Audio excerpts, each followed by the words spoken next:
and it's the day after UFC 11 Vegas event. Was it 36? I'm Ed Carbazel for MMAnews.com.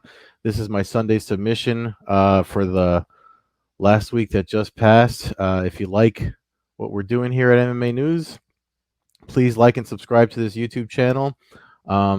We've got interviews with Caitlin Chukagian, Artem Lobov, and Corey Sandhagen.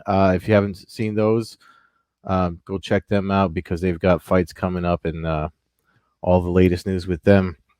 A lot of news. Speaking of news, before we get into last night's event with the UFC, the last UFC event in Las Vegas before they go to Fight Island, which is for UFC 253 this coming weekend. Make sure you check it out here too for the 7 takeaways that I do for every pay-per-view at MMAnews.com. And I usually write those leading up to the week. So for those that are watching and subscribe to the channel, I appreciate it. You can follow me on Twitter at Carbazel. It's spelled Carbazel.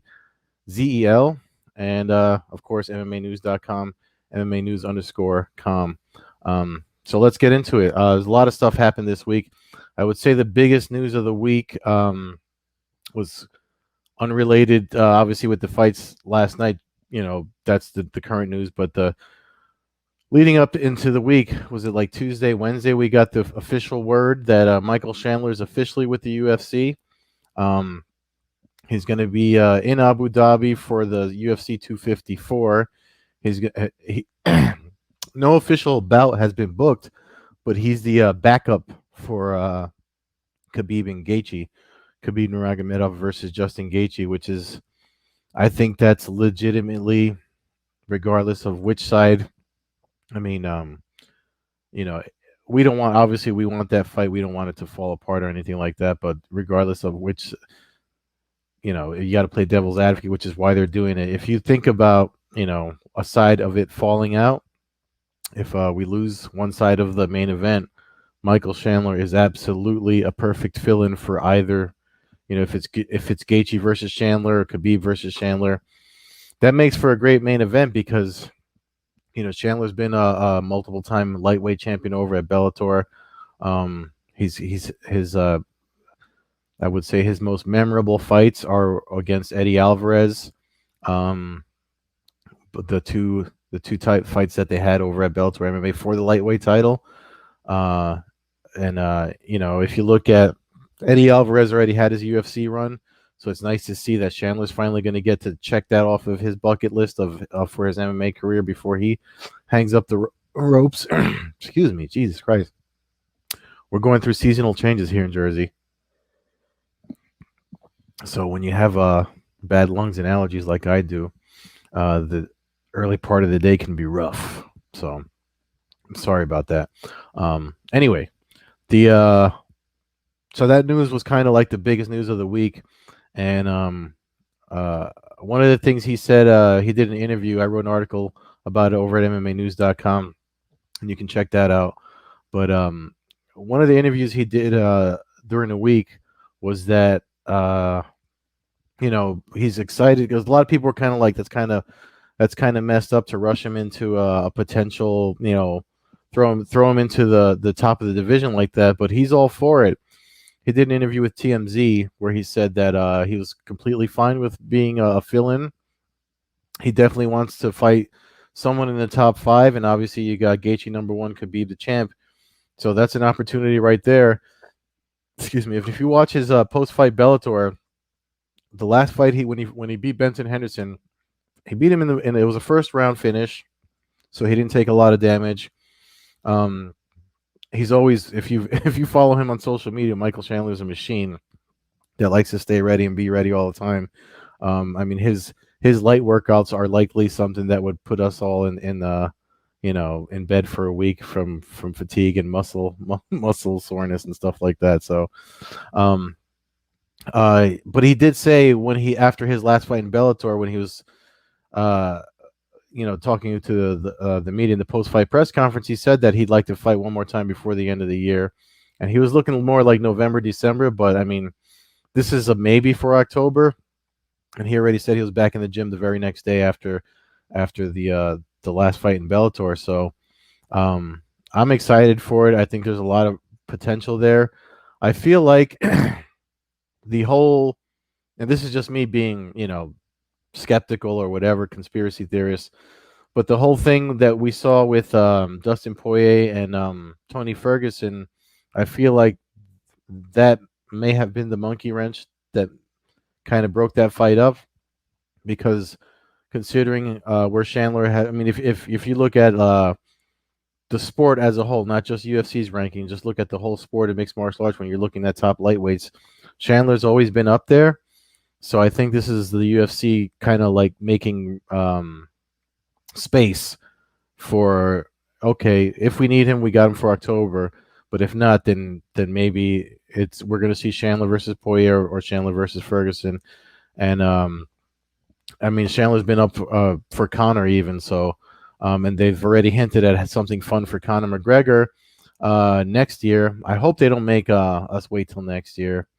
But I mean, maybe the anticipation, because obviously we're with the whole COVID nonsense, none of us is doing much moving ahead. There's very little sports going on. Some stuff is back, but with everything in the COVID numbers, you have no idea how long stuff is going to be around. But anyway, that's besides the point. Lots of potential fights with Chandler. I think I feel like the most if any one of those fights. I really don't want to even try to call Khabib or Gaethje versus Chandler. I feel like the fight of the year candidate one would actually be Poirier versus Chandler. Again, this is my opinion, but just their styles seem to complement each other well enough that I could see them going back and forth, crazy scrambles, a lot of trading on the feet. That I see that being a potential fight of the year candidate whenever, if ever, it happens. I feel like the biggest problem, I feel like Ferguson could be a problem for Chandler, just because of his I feel like he probably has a reach advantage over Chandler, and he's what they call an ectomorph, his body type. I wrote a whole thing. I'll probably tweet it under this. I know I'm sharing this on Periscope too, so I'll probably I'll share the link that I wrote about ectomorphs in combat sports. I wrote a whole thing on it. Joe Rogan even said it once. And by ectomorphs, I mean those long, wiry types like Ferguson, John Jones, Nate Diaz, all those guys that have those long-limbed fighters. Combat sports seems to complement them in their careers, especially if they're good martial artists, or like whether they be wrestling or submission grappling or kickboxing or what have you. They definitely have it's like scientifically engineered towards success. And I'm not a scientist. I'm just saying that, to kind of get the thing, to kind of get the point that I'm trying to make about ectomorphs and that body type in combat sports. Even in boxing, I remember is it Diego Corrales? It's a very snake-like person, but his reach and because they're so narrow, they generate a lot of power with their hooking punches. And of course, Tony Ferguson with his wrestling and the way he snaps folk down into the Darce choke and stuff like that. So I feel like that's probably Chandler's biggest challenge should they wind up facing each other in the UFC. So that's enough about that. Obviously, we had UFC Las Vegas. I think that was ESPN 36. Let me check. I'll check it on MMA. Let me see. MMAnews.com. ESPN plus 36.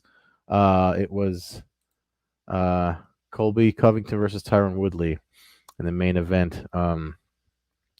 So this whole fight card was you saw a lot of folks on social media as it was going on calling it pay-per-view worthy. There was a lot of obviously with all the finishes, a little bit of controversy, so it had all the excitement, the ups and downs of a pay-per-view event.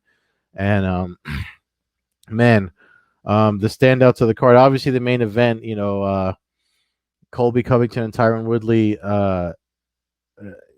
Covington finished Woodley, who has never really been finished before. And funny thing about the the way that turned out was the talk of Woodley hanging up his gloves was one of the things Dana White commented on, and like maybe he should walk away from the sport.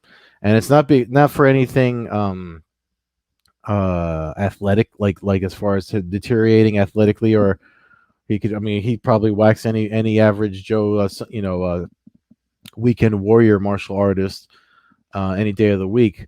But one of the things that I think is shout out to Peter Bliss. Thank you, man. Appreciate the love. The one of the things that I found that was that Dana White said is because we were actually talking about it. So I train. Yeah, I usually train Saturdays at my gym, and of course, if you go to any MMA gym or Jiu-Jitsu academy, you're going to have a lot of fans of the sport there. And one of the topics of discussion, usually when there's a big card coming, like there was yesterday, we always talk about the card after class when we're sitting around, BSing and stuff like that. So one of the things that came up was the main event and why how Covington was already with the odds makers. He was a favorite, and one of the things that we all kind of agreed on was that Woodley's mental focus is not on competitive fighting anymore. I don't know if it's because he's been welterweight champion, defended the title, got his black belt too. When he got that submission win over Darren Till, which I thought was really awesome. So maybe something in the back of his mind is checking off all the boxes where he says, I've done everything I want to do, and now it's just, I'm just going to collect some checks and make some money and invest it in other endeavors that I want to do with my life, whether it be his music or a gym or whatever else he has going on. He's been on TV, he's been in movies, he's in Straight Outta Compton. He's got a small role in that, so maybe he wants to do more stuff like that. And combat sports is a young man's, I think I said this last week or the week before when we were talking about Overeem. MMA, combat sports in general, it's a young man's game, and mid 30s, 40s, that's old for that. I can say that as a someone in that age range myself. You wouldn't catch me trying to compete in anything. I pretty much train for maintenance and research and development for stuff that I write over at the other sites and stuff that I contribute to. But yeah, so Dana White said that, and we were kind of saying that early in that day. So if your mind, it seems, especially as the sport evolves and as things get the polar opposite, and Khamzat Chimaev, who's also on the card, picked up that first round finish over Gerald Meerschaert, who, that was at middleweight. He made his debut at middleweight, and then he fought at 170, and then he fought at middleweight again. So he's 3-0 in the UFC, and he knocks out a guy like Meerschaert in 17 seconds of the first round. So you look at someone like that it doesn't care about anything else but competing and fighting and wants to fight every other day of the week, versus someone that's already, Woodley's already done the path that Chimaev seems to have started. So maybe somewhere in the back of his mind, it's one of those things where maybe he should think about either taking some time off or just if he's made enough money, which I think Dana White commented that he has made enough money as when he was champion and all the other fights he's done, because he's headlined a couple of times. He headlined against Burns and when he lost, and then last night again. So maybe it's time to think about fully focusing on the other things and stepping away from fighting. And I think he's a gym drifter too. Like I know he trains with Din Thomas, but doesn't. I feel like I've heard that he said himself that he doesn't really stay at one gym, and I kind of feel like it's hard to evolve when you do that, because you kind of need a instructor and a coach to help you. You need someone to keep you in check as far as your skill level goes, and not get complacent and flatline at a level. There's always room for improvement, and if you're not staying at one place that you can call your home gym and stuff like that, for folks to help you that watch you long enough to see things, not just training for specific fights, but overall in your career. If you look at TriStar Gym with George St. Pierre, he stood with them his whole career, and even at the end, when of course he supplemented you, which is cool. You go check out other camps, pick up these new tricks, and say Pierre likes to go to Henzo's in New York and train and stuff like that. So, but if you're just kind of drifting like that, and I mean, it's cool that he can stay in the top 5, top 10, and do that, but I don't know. I just feel like it was weird to hear Dana White say that after early in that day before the fight. We were talking about it, me and my training partner. So I can't help but agree with him on that maybe he should think about it. But he didn't say he was going to have a conversation about doing other things like he did with Donald Cerrone. So if we look at the results from last night, the welterweight co-main event, Donald Tyrone versus Nico Price, was a majority draw. And so Cerrone ticked that up to a loss. If you watch his post-fight interview with Brett Okamoto on ESPN, he was definitely down on himself. He said that's it. He's not fighting until next year. But then Dana White was kind of like at the post-fight press conference saying he wants to have a conversation with him about what's next. And man, it's definitely I forgot how old he is, but again, he's at that age where maybe your body is trying to tell you something and you're not listening.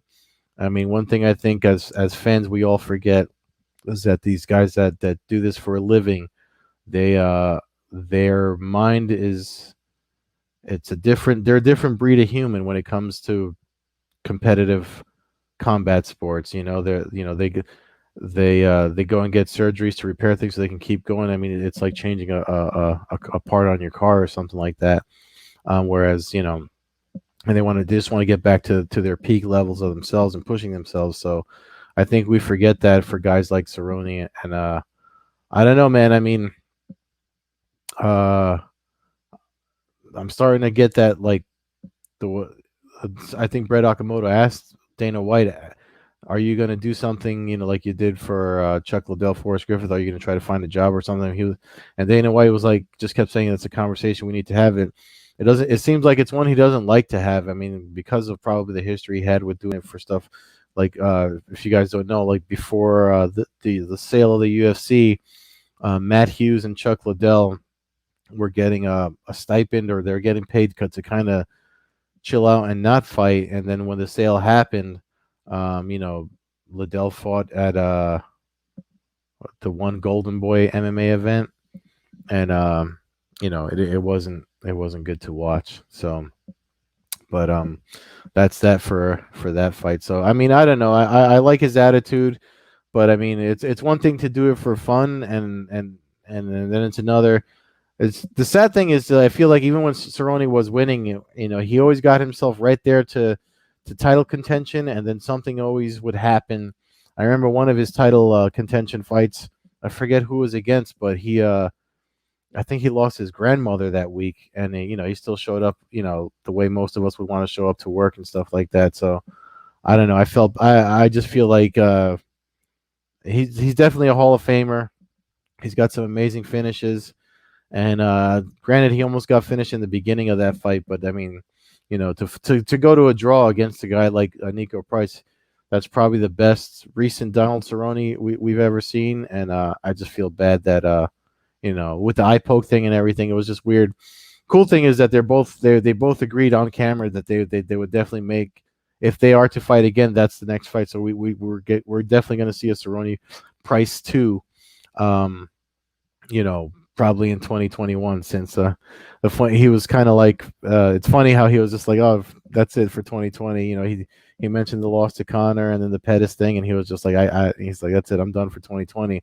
So maybe he just needs a break, because fighting as often as he fights is a little bit crazy. So I guess we should talk about the main event with Colby Covington and Tyron Woodley. I know we just talked about Woodley and having Woodley thinking about maybe doing other things, but it was a TKO due to injury, so it could have just been like an intercostal tear or something like that, that put him out. If you've never had one, it's any injury you get in the core of your body, in your trunk, it's going to affect your movement, and it's definitely a pain that you notice. I've had the intercostal injuries myself. I've torn my groin, and so anything that helps you with your regular movement, you don't even notice it now when you're feeling good, but if it happens in a fight, you're going to feel it, and it'll be distracting, and I think that's what we saw last night. The thing about so we got about 10 minutes left for this, so I'm going to get into uh the winner, Colby Covington, made big news that the president called him during his post-fight interview and stuff like that. But he also had an exchange with Kamaru Usman, and man, Colby Covington, obviously, he's a great fighter. He's a great athlete. He's definitely a contender in his weight class. This gimmick that he's found, the whole MAGA thing and stuff like that. And again, I never get political and stuff like that, but I don't know if he was trying to cut a pro wrestling type promo or whatever. But when Kamaru Usman told him, he was like, "I broke your face." If you watch it, you can go to ESPN's. I think it's ESPN MMA YouTube channel.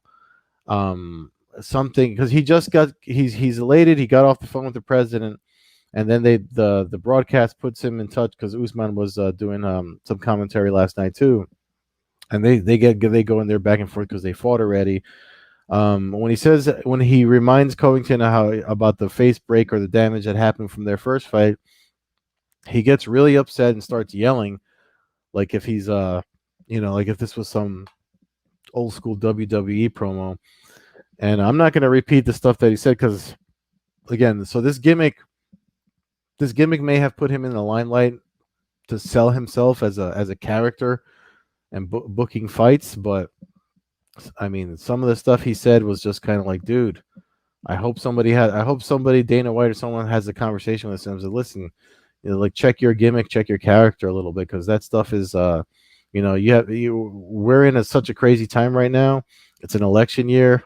We all know Donald Trump is your boy. You've been rocking that MAGA hat forever, but like slow your roll a little bit with some of the stuff you say, man, because it's been a crazy 2020. Never mind the pandemic, just everything else that's been happening. So like, just I don't know. He's racking up wins, but he's definitely making himself out to be a villain in the sport. And I prefer.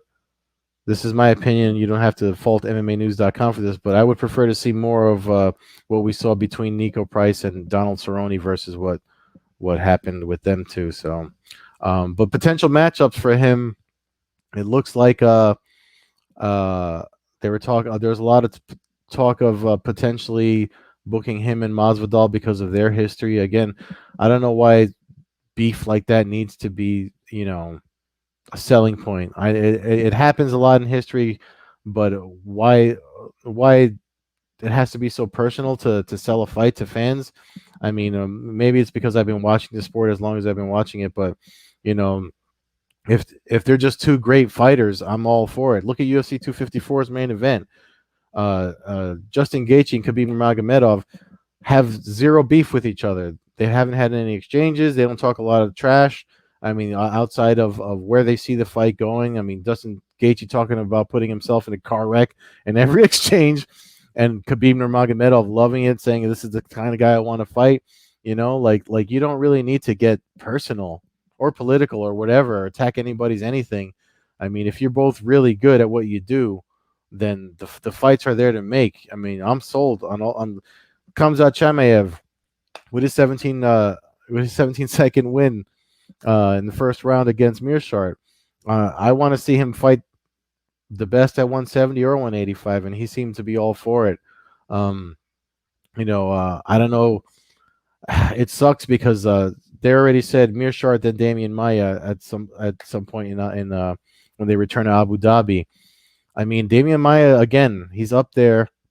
He's just looking to get the most submission victories to close out his career. I know he went on record in saying that. But why? I mean, maybe don't do that to Damian Maia. Or maybe, I would love it for him to prove us all wrong.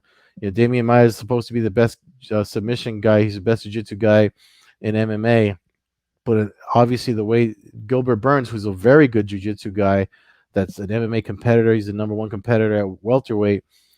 That's, he already proved that the way you beat the best jiu-jitsu guys not to do jiu-jitsu with him. He knocked him out. Last night, Chimaev proved to us that he absolutely can knock people out. And again, ectomorph, that dude's going places. I start matchmaking when I see stuff like that happen, and I feel like, even though he said it doesn't matter what weight class, I think when he picked up his first two wins, he said he prefers welterweight. But I mean, I honestly think middleweight kind of needs him to make it exciting, because if he keeps putting guys away that he's been, the first fight was at 185 and last night was 185, right? Yeah. So I mean, if you're gonna speed him along like that, I mean, because welterweight's kind of set. You got Burns, and Dana White was adamant too at all the media he did after last night's event, was that Burns is next for Usman. So you have all these potential. They're talking about Nate Diaz Covington, Masvidal Covington, or Masvidal Diaz. Like, you have all these other fights that you're unsure about. Chimaev, you can keep giving him other fights, but I mean, I think you have to cement him in a division now. We already see what he's capable of at two weight classes. Cement him in a division so you can move forward and start booking him. I mean, this guy's already broken a record for fighting 3 times in like 2 months or whatever it is, 66 days. So that's a little over 2 months. So why not have him? Why not have him start going in the rankings, beating guys that are like, the point I'm trying to get to is, I'd like to see him get to middleweight. I mean, this Dana White keeps talking about Paulo Costa versus Israel Adesanya, who's the current middleweight champ, being a potential fight of the year candidate. Drop comments on what you think, but I see that being another Romero Adesanya. I see the two guys being careful. Like, I don't see that. I don't see that being fight of the year. I see Gaethje Khabib being fight of the year for the rest of this year, another candidate. But say Adesanya gets past Costa next weekend, and you got this guy Chimaev who's stirring things up in two divisions. Why not give him another top middleweight guy and have him? That's a fight to make right there. I actually think that's a really good fight. You want to talk about fight of the year candidate, Chimaev Adesanya. You look at their body types. I mean, that's a really good matchup in my opinion. Of course, I could be wrong. What do I know, right? I'm making freaking YouTube videos on a Sunday afternoon. But anyway, I like that fight, and as a future fight, maybe like 2021. I mean, who knows, that the speed that Chimaev, they're trying to move Chimaev. He seems ready to go. He didn't pick up any injuries or anything. So, but we'll see. There's still time. Yeah, so there's definitely, hopefully things improve as we close out the year. What sucks is November, since the ban got lifted in MMA in my neck of the woods in New York City. November used to be like when that happened for fight fans, we used to look forward to them returning to the Garden, Madison Square Garden, with a big UFC event. And when the year started, when we had Joanna versus Weili, that was supposed to, if they were going to rebook that, I know that was one of the plans that they had, was to rebook it for the Garden, because Joanna has a following out here, especially in New York City, and pandemic messed that up. So I don't know what to tell you, but we'll see if I'm wrong about UFC 253 main event. I know with the travel and stuff, there's probably not going to be a lot of matchmaking and newer fight announcements, especially when it comes to Khamzat Chimaev, but that dude is the truth. And when you got somebody that Dana White's saying they've never seen anything like, I don't think we've ever seen anything like him before, I think the we're not going to hear a lot of matchmaking news this week. Probably next week, especially with the title fight. It just makes sense with all the travel and COVID stuff that they have to do for the testing protocols. Um, I mean, this is the last quarter of 2020, horrible year, but there's a lot to look forward to still, especially if you're a fight fan. So make sure you keep it tapped in here at the MMAnews.com YouTube channel. Again, thanks for watching. Please like and subscribe. Click the thumbs up and the bell so you can get the future videos and interviews that we have up. And that's it for me. I'll talk to you next Sunday. I'm tapping out. Catch you next week.